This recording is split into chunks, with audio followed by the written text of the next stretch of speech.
Lord of the Mysteries 22 Pathways Ability Introduction. Today we are looking at the pathway that allows you to become a vampire, the apothecary pathway, also known as the moon pathway. This pathway belongs to the Spherote brood hive. Sequence 9 Apothecary. At this sequence you will gain spirit vision that mainly focuses on health, so when treating a patient you won't have to ask a bunch of questions, just turn on your spirit vision and you will be able to diagnose them. This sequence is also good at brewing potions. As long as your patient doesn't have cancer or some other incurable disease, your potions will do wonders. Sequence 8 Beast Tamer. At this sequence you will gain the ability to tame magical creatures, and if you don't meet any, you can help normal animals become beyonder creatures. Now you can start your Pokemon adventure. Sequence 7 Vampire. Simply you become a vampire, not the ugly monster kind, the handsome or pretty elegant kind. You will also gain a lifespan of around 300 years, and magic related to the darkness and the moon, like turning yourself into a cloud of illusory bats, giving yourself wings of darkness, claw of corrosion, and abyss shackles to lock your enemy in place. You will be almost unbeatable when fighting other Sequence 7 or lower beyonders.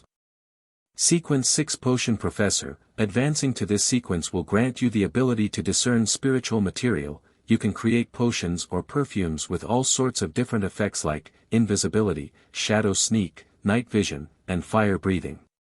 You can go about your pre-fight preparations two ways. You can act cool and spray perfume on yourself, or you can act like a heroin addict doping, your choice.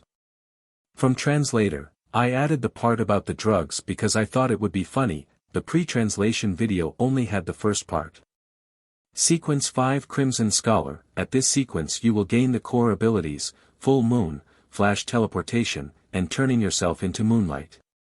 Full Moon is very simple. It controls if an area is affected by the full moon or not. Flash Teleportation allows you to teleport a short distance while standing in moonlight, and turning yourself into moonlight allows you to avoid fatal attacks. From translator, for some reason your heart can't turn into moonlight?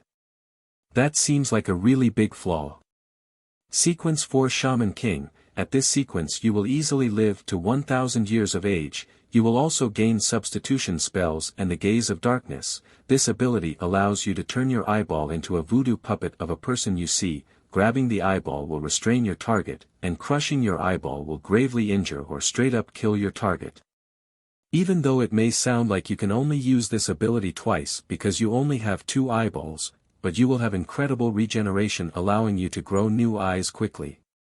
Sequence 3 High Summoner. At this sequence you can use the influence the moon has on the spirit world to summon powerful spirits. If you are lucky enough you can even make a contract with an angel. But use this ability carefully and sparingly, because this ability may mutate summoning twisted monsters from the cosmos. As for Sequence 2 Life Giver, Sequence 1 Beauty Goddess, and Sequence 0 Moon, the book never specifically mentions the powers of these sequences. But we are sure that when you reach Sequence 1 Beauty Goddess all males will become females.